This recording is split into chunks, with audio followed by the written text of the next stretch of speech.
You'll be fooled by the rocks that I got. I'm still Jenny from the block. You'll be fooled by the rocks that I got. I'm still Jenny from the block. Hello everyone, welcome to another episode of Ask Jen. Today we are on location, and you know location means guest. If you look in the background, it might look a little familiar to you. If you ever watch Tubi movies, you definitely know why. Growing up in Detroit, Michigan, my next guest used his storytelling ability to capture an audience through his popular book, He Said, She Said. After selling 50,000 copies solely on his own, he knew writing would change his life.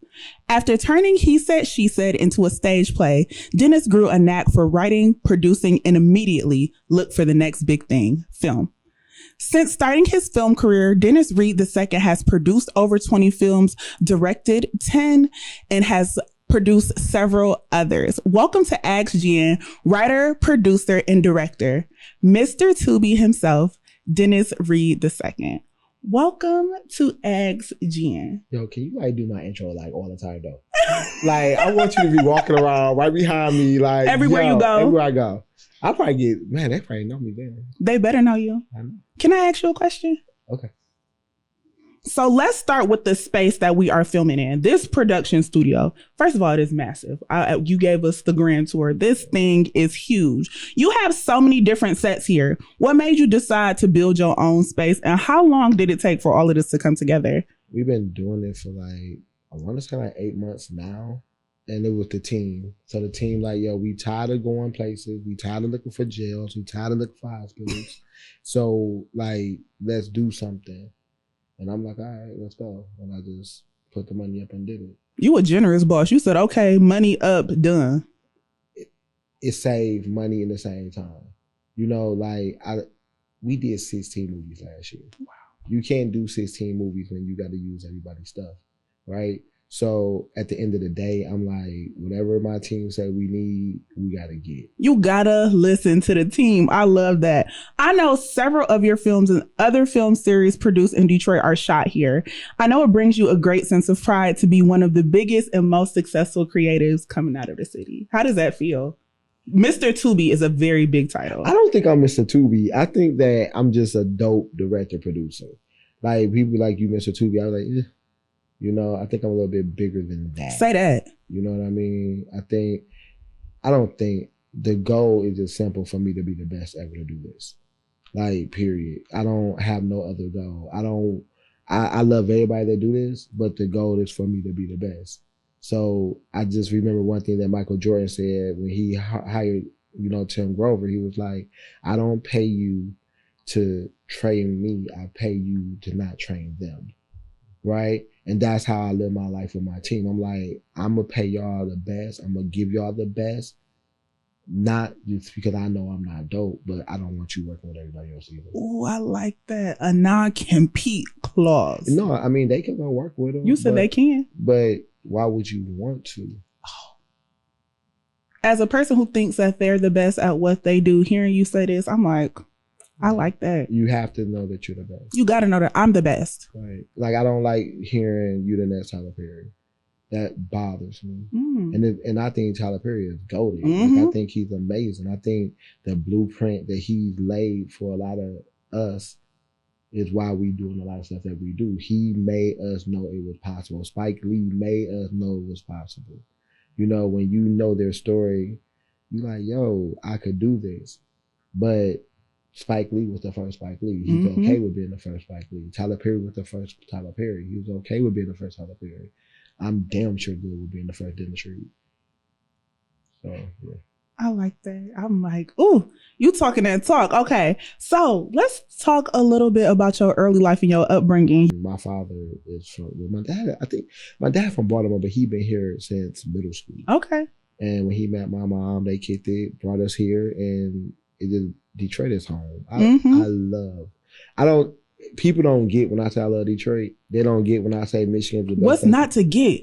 Well, people outside Detroit don't get it. That's fair. But when they come, they understand. Detroit is a vibe. You got to understand everybody want to do what Detroit people do. And it used to be you want to do what New York dudes do. But now it's like, no, I want to do that Detroit shit. And when you have a dude from New York, raised in Detroit, it's the best of both worlds. Oh, I like that. You said your mom is Jamaican and Panamanian. So I'm a child of immigrants. Both of my parents are from Nigeria. I know. Ooh. Yeah. So I know how tough an immigrant parent can be. How supportive was your mom about you pursuing a creative path? My mother had 5 kids. Mm-hmm. So we never really worked for anybody. So my mother had a restaurant on 7 Mile, and we worked for her. My father had a construction company. I worked for him. I never, ever really had a real job.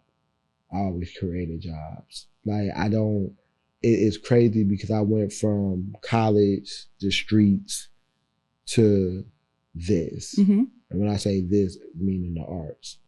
And the arts really just saved my life. I think my son, Justin, and my arts is what made me want to do more and live. You know, it was a time that I used to think that the only way you're going to make $1 million is if you sold dope. Or the only way you're going to make $1 million if you wrote, you know, if you rapped or if you sung or if you played basketball or football. Not understanding that you can make $1 million literally owning restaurants. You can make $1 million literally, you know, drop shipping. You just got to put that same work and effort that you're going to do into doing the bullshit. And I just had a conversation with one of my friends today. It's like, bro, you in the streets and it sound easy, but when the law come, it's not easy. And your kids don't care if you have $1 billion. Mm-hmm. They just want their father. So if you get killed or in jail, it doesn't matter if your kids don't have you. You taking away their father. That's what they need. You know, and that was a tough lesson for me to learn, you know, because when I got shot, I remember thinking to myself, like, damn, do Justin, Cameron, Jasmine really care about money or do they care about their father? You know, and 9 times out of 10, kids care about their father. If you don't mind me asking, like, what year did you get shot? Like, what happened? So if I got shot, Cameron was born April 4th. I got shot April 20th. Wow. You know, I was in the hospital for like 31 days. Wow. You know, it was just me doing dumb shit. Like everything that my mother told me what happened, happened. Like your mother tell you, what did she say? If you sell drugs, you either gonna what? Die or go to jail. Yeah. And the sad part though, your parents don't really tell you the other shit. They don't tell you you die or you go to jail or you get hooked, addicted to it, or you end up in a wheelchair or something. She leave off some of it, but she say die or go to jail. And then us thinking that we can outsmart the law, you know, we can outthink the feds and the state police. No, man. They know exactly what you're doing. It's just when they ready to come get you, they gonna come. They gonna come. And if they not coming, the people that you think that you could trust, they coming. They coming. So yeah, I rather do legal shit. So you have lived quite a life. Growing up in Detroit in the 90s, you was in the streets, you sold dope, you been shot, you a bar owner. Do you draw any inspiration from your actual life for your films that you write or produce? I think a little bit of me is in every single thing. So like when you see my movies, anytime you hear Robert or Janet, that was my mama's name, Janet, my brother's name was Robert. When you looked at I Declare War, the St. Clairs, that's my mother's maiden name. Roberts, my mom's maiden name is Roberts, but her mother's maiden name was St. Clair. You know, it's like I use a little bit of me in every single thing. Like when you see Livingstone College, I went to Livingstone College. You're gonna see that in the new movie that we just did. I take a little bit of me, man. Like I take a little bit of Detroit. I take a little bit of New York. I take a little bit of everything. I like that. You know? It's a little sprinkles in it. I think I like that. It's like an Easter egg. Like people who know you will know where that came from. Like, oh, so it's a treat for them. They're like, oh shit, you really did that. And I think that's cool. Crazy. Yeah. I was so excited to talk to you. So when I bring your name up to, of course, like people my age, like, of course they talk about the Tubi thing. But when I talk to like older women, especially women who are beauticians and been in the shop, they talk about he said, she said. Yeah. me coming in there with the book. Yep. Like, seriously. What was the inspiration behind that story, and how long did it take you to write it? So he said, she said is kind of dope. I have a homegirl named Erica Martin. You know, I actually gave her a book to read. The book I gave her to read was True to the Game. I love that book. And, I was reading that book in 6th grade. Right. So I gave her True to the Game. We both had read the book. And then she was like, I want to write a book. And I'm like, I want to write a book. So literally we ended up writing He Said, She Said together. Oh my gosh. And then she didn't really want no credit behind it. So like she wrote all the Sequoia. I wrote all the Ken. And it just turned out to be dope as fuck. Right. And I'm sitting up here like, how am I going to sell this book? So I don't remember the one radio host name. He was talking about how he was wanting abuse lines on his book. I'm like, okay. So every Wednesday, Thursday, Friday, Saturday, I'm up in Adam in everybody's salon selling He Said, She Said, then selling True Law. And that's what I did, man. Then I started going back to New York selling books. Then I just started traveling selling books. Wow. And that was it. Like, I looked at it like the drug game. It's funny because they tell me I equivalent everything to drugs, right? So I'd be like, look, we got to do this movie and we got to re-up and everything. It's like, oh, Dennis, this is... you in that bag. Dennis, you are corporate now. You can't keep on talking like that. I'm like, yeah, you're right. So it's a change. Though. When you finished writing He Said, She Said, did you feel like, oh, this is going to be a success? Or you was just trying shit? I think everything I do gonna be dope. Flat out. I love to hear it. Like I just do. I think that I know what people like, you know, and I'm normally right. If you don't like it, you will. 50,000 copies with no major distribution. That's a big job. So I think it was a success. But with that though, it was kind of dope because what happened was I was broke. Let's make it clear. You said let's put that out there first and foremost. Let's make it clear. I was broke, and one of my son's friends, mom and dad, literally gave me $7,500 to get the first 10,000 books. Wow. Right, and it just went from there. And like people don't get, like I always say, like if you're trying, God gonna find a way for you. Mm-hmm. If you're trying. Now, if you just sitting at home and you're not doing nothing, and you talking about what you want, you're not gonna get it. If you out there really trying, God is going to make a way to make sure you get it. And that's what people fail at. You can't keep on saying what you're going to do. Once you get out and do it, watch what God do.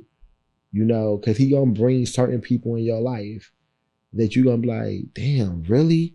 You know, you're going to think that you don't have enough money. You're going to be like, where does $20 come from?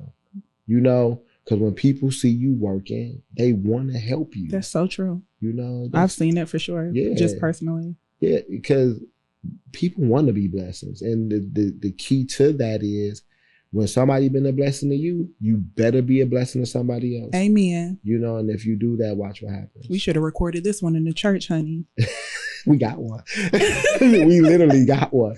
So we went from the book and then the book became the stage play. How did you transition from one medium to the next? Tyler Perry. Okay, period. Literally. And how was that? Just like Tyler Perry said, he was broke and he was living in his car. I didn't live in my car, but I had foreclosures. Like I tell people all the time, like I'm looking at I have this house and me and my son's mother had broke up. And my son, even though he lived with her, he lived with me too. So on my days, I would leave the porch light on, right? And know if I come home, if the light is off, my lights are off.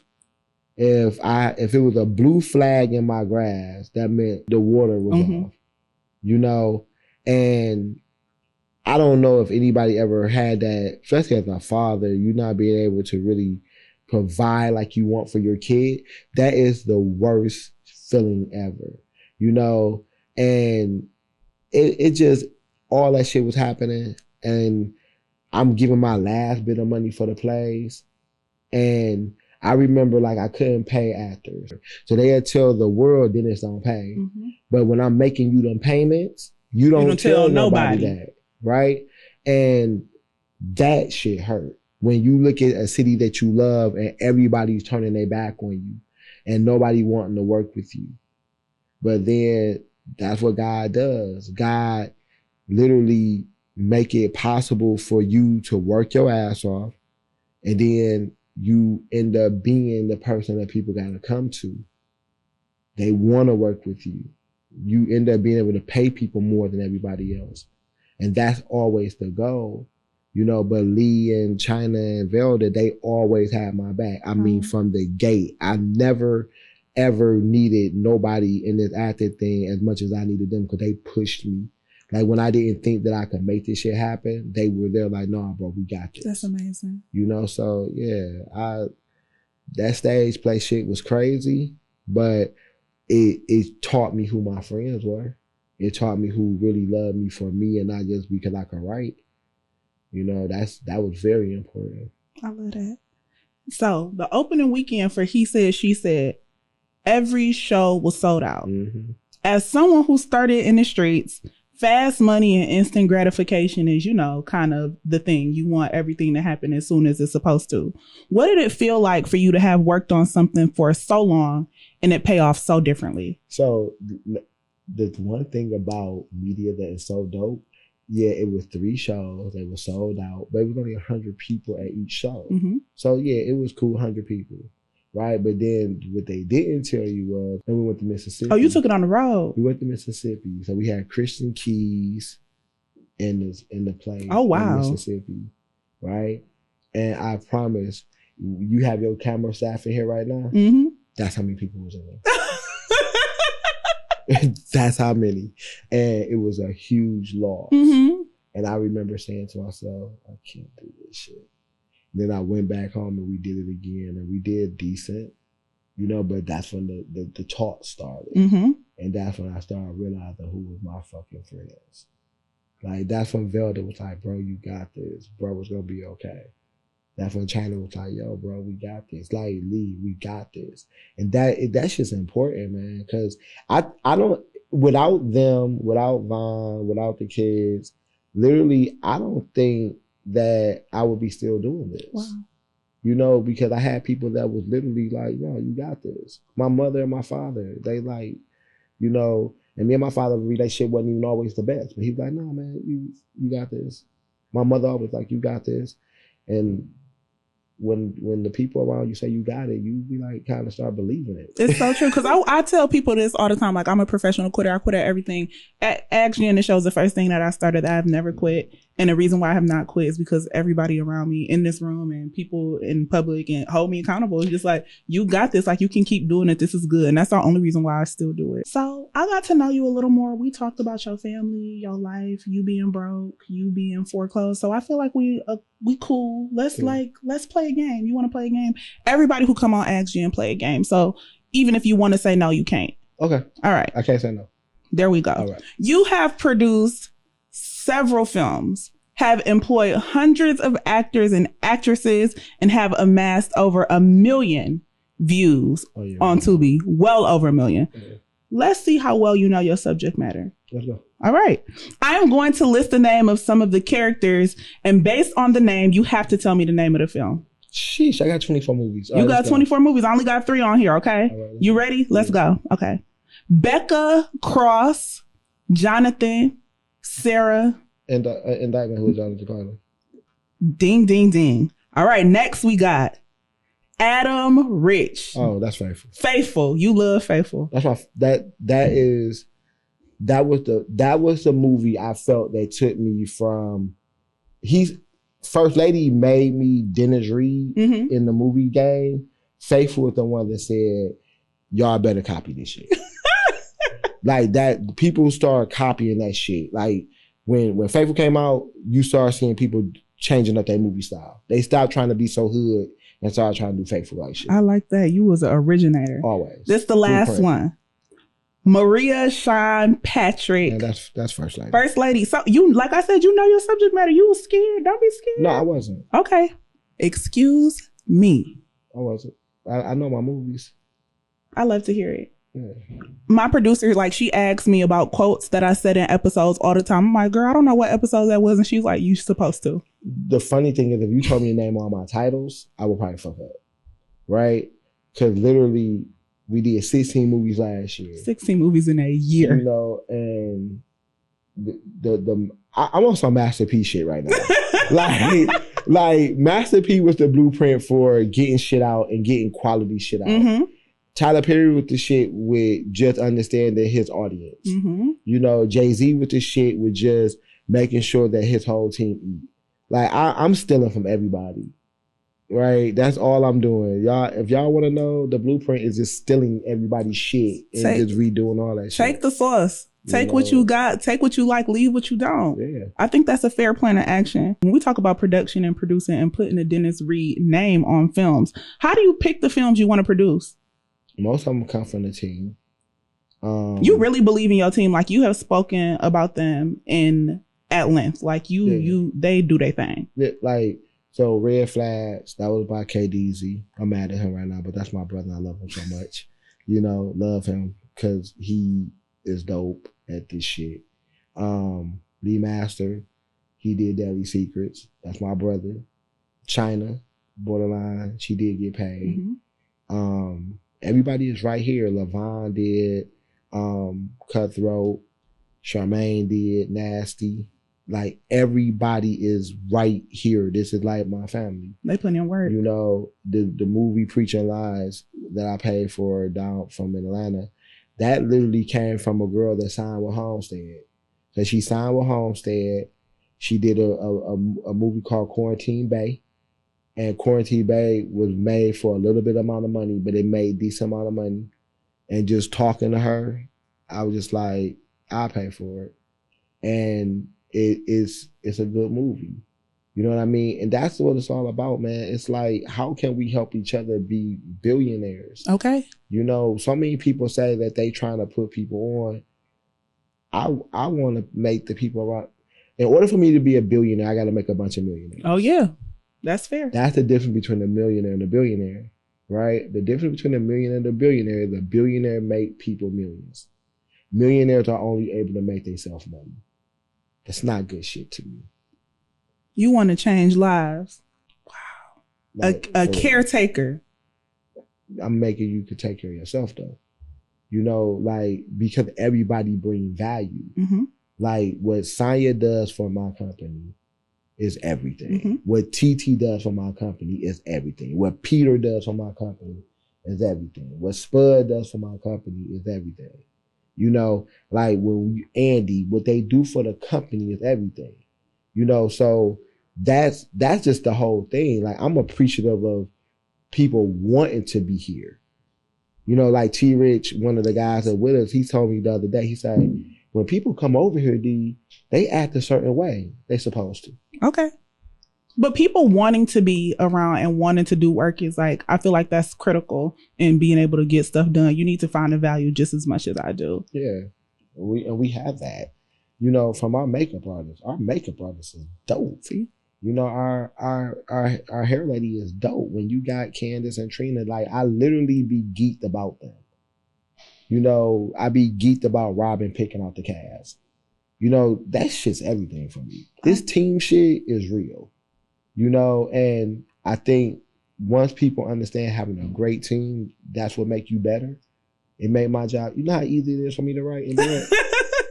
I could just write and direct and produce. And that's shit. It? That's it. So you got to take that headache and you got to, man, I'm good. All right. The title, Mr. Tubi, is a big one. What made you realize, like you said, after you written these books, you wrote these plays, that you were ready for larger distribution, and what led you to the platform? Well, I was with a different company. They took me to Tubi. Mm-hmm. And then when I started the distribution company, Tubi literally was one of our biggest accounts. And Mr. Tubi, we talked about that. You said, I'm good. You bigger than that. I'm just, Tubi huge. Tubi is massive. Tubi huge. It's just, Don't put yourself in a box. You can be anything. I believe that. I believe that I could put something in the theater and that bitch will go nuts. I will see anything you put in the theater. I can't say the B word. I can't say the B word, but I think that motherfucker will go crazy. I agree. You know, I'm glad you had the vision. You currently have 16 #1 films under their Black independent cinema. Yeah. That's amazing. Okay, so let's talk about those films just a little bit. Okay. There's a lot of stigma about the types of films and productions that come out of Detroit. People call them ghetto, low budget, and sad. How do you feel about that? Nobody ever said that about mine. Flat out. He says somebody else is not mine, baby. So just a lot of the stories that we see come out sometimes are tragic. They feature murder, drugs, poverty, desperation. Do you ever worry about the way it stereotypes us as Black people? And how do you ensure there is diversity in the storytelling? People always gonna be able to say something.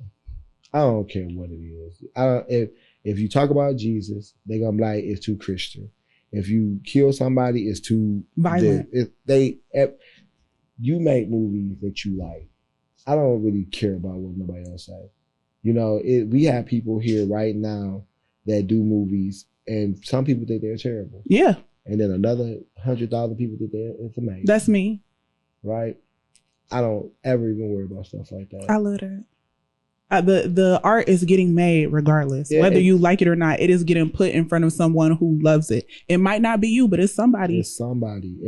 And that's what we got to do. Like, we need to stop judging everything. We need to stop thinking, like, we know who. Mm-hmm. You know, we know who the motherfuckers are. And it took a lot of bumps and bruises to get to be that motherfucker.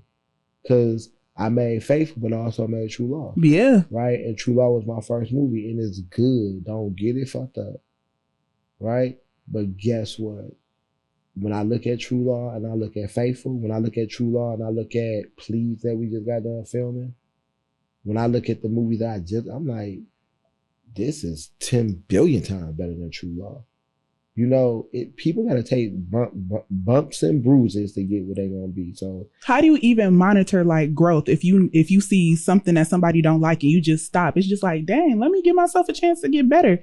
And it do get better. That's what you was telling me. You know, I was reading a book, and the exact words was, you learn more from your failures than you do from your gains.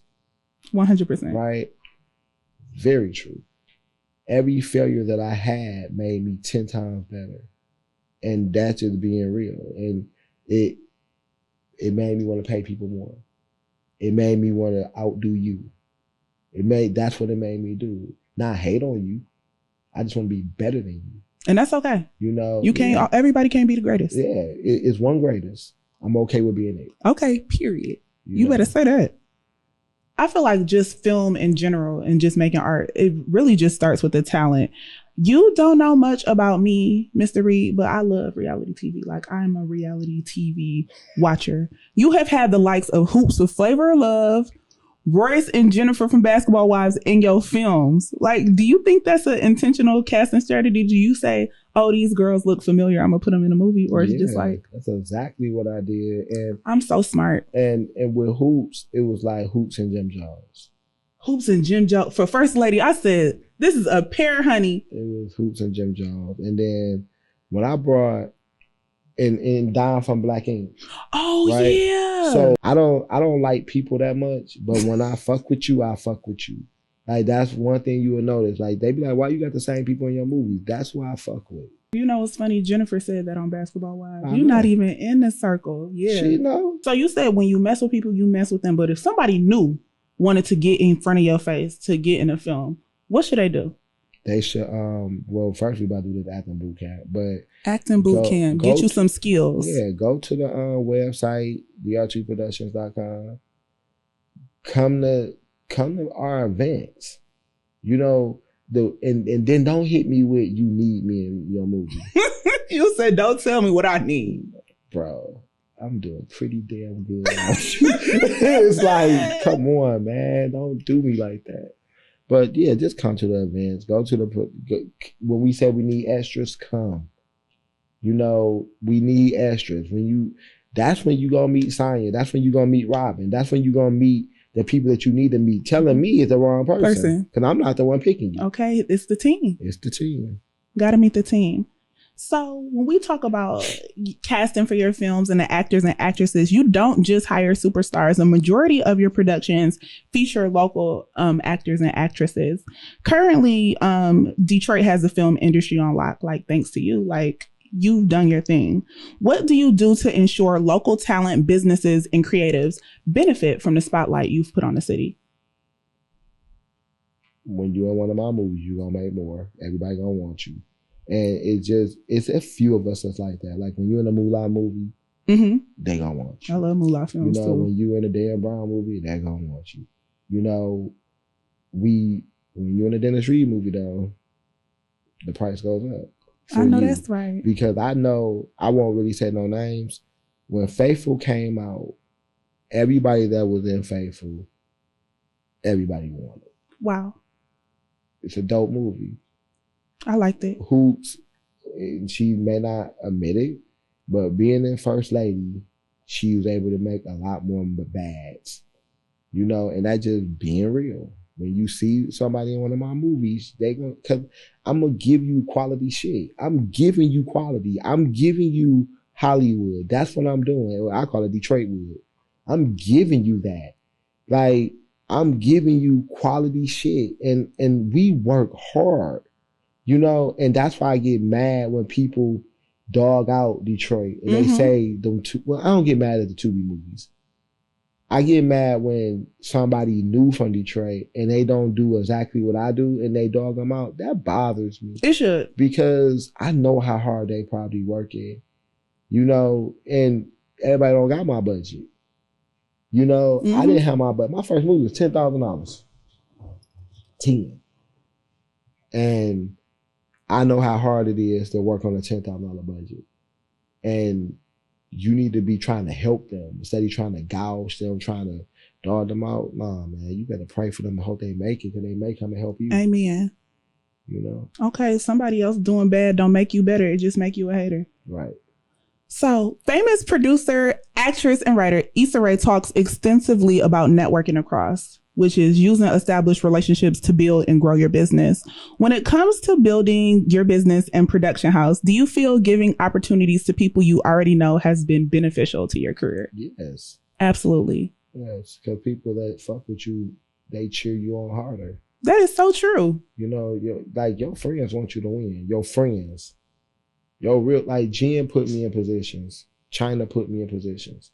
And I hope that I put them in positions also. We all want to win. Yeah. We need each other. What is the most bizarre way someone has ever tried to get your attention to be included in a production? You want the truth? Oh, yeah. So, man, this is the truest shit ever. We were doing a casting call. This girl came in with a see-through shirt, because if you come in looking like that, you must have, you have ulterior motive, right? So I hope you're that good. Was she good? She was dope, but she. You ain't cast her? I think, no. Not even off the sympathy? No. No, dang, you straight. I'm hard. I see.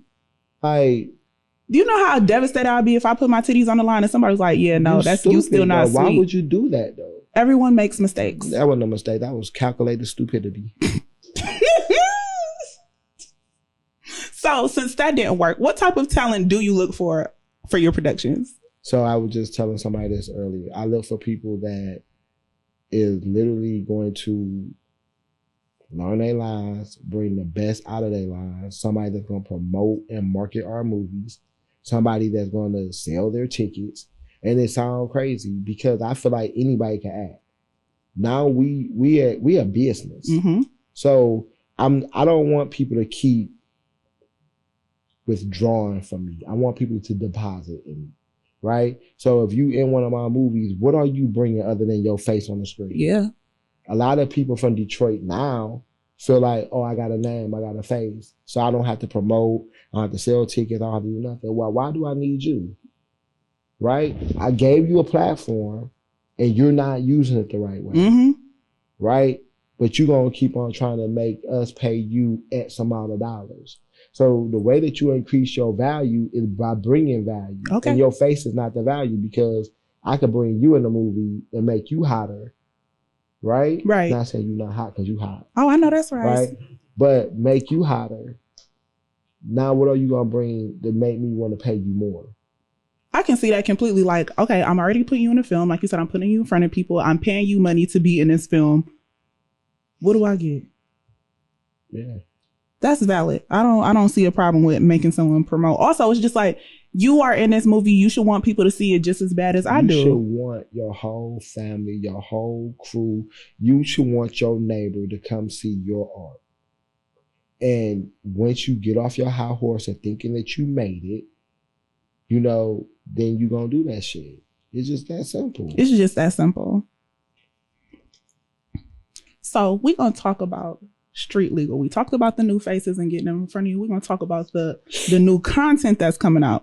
We went from books to plays to films, and now we have a series under your belt, Street Legal. Tubi reached out to you specifically to create this series. What is it about, and what makes it different from other series on the platform? It's literally a cross of Law and Order and New York Undercover. Oh, I love New York Undercover. Right? It's a cross. Like, you're going to get these 4 lawyers, and you're going to get their detective, and you're going to see what they do to get their clients off.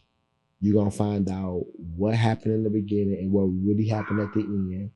You're going to find out all the different dynamics of the families. You're going to find out some shit. This is fire. It's nothing like this on TV. I love the crossover of the perspective, because a lot of law shows is seeing them prosecute the criminal in the stages that they go to get them to go to jail. These are lawyers getting somebody who committed a crime off. This is brilliant. I like that. They're trying to get them off, and then you find out at the end what really happened. And that shit crazy. Like, everybody gonna be waiting for season 2. They're gonna be waiting for Street Legal Atlanta. They're gonna be waiting for Street Legal Chicago, Houston, Baltimore, and the Bay. Not you got the contingency plan already. Yeah, we already doing this. Like, this is what we do. Like, people don't think that we work 24/7. I don't disbelieve that at all. It's late and people is here. Yeah, we got rehearsal. I am like so excited to watch. Like, thank you for your time. But before I go, I want you to do something for me. What? Dennis, there are thousands of people who watch this YouTube channel. I am going to list 3 topics. Can you give me some words to motivate the people? You done gave us enough motivating words, but I want to give the people some more. Is that okay? The first one is the person who thinks they need a big cosign to get started. What's something you would tell them? It's like this. You have to believe in you first. It's just that simple. Your work is everything. Like, you don't need nobody co-sign for you. You the shit. You know, and if you really work for your shit, you gonna get your shit. You gonna get your shit if you work for your shit. That's how I feel. Okay, what about someone who is hesitant to make a huge transition? Whew. You know what? The sad part about being hesitant is, you know, every day you go to work, you are living somebody else's dream. Don't tell me that. It's true. You living somebody else's dream. That was somebody's dream to own where you work. You living somebody else's dream. And that over here, I feel like my dream can be your dream. Like, I'm encouraging you to live your dream. Like, you want to be an actress, so you want to act in your own shit? Cool, do that. But you have to make your own shit sometimes to be in your own shit. Yeah. And watch what happens. Your bag gonna be a lot different than everybody else's bag. And your bag gonna be pretty damn big. I'm excited for the big bag.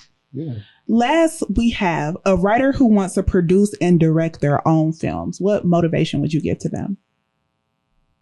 Do that shit. Do that shit. That's simple. Why not? You got it. You want to write and produce, do it.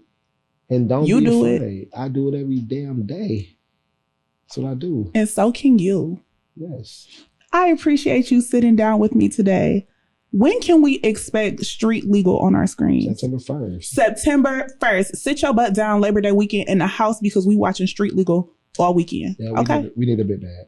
We need a big bag. I got my whole bag. Thank you so much for watching Ask Jen. Don't forget, like, subscribe, and comment on the Uprising TV on YouTube. I hope to see you all again soon. Stay up, babes.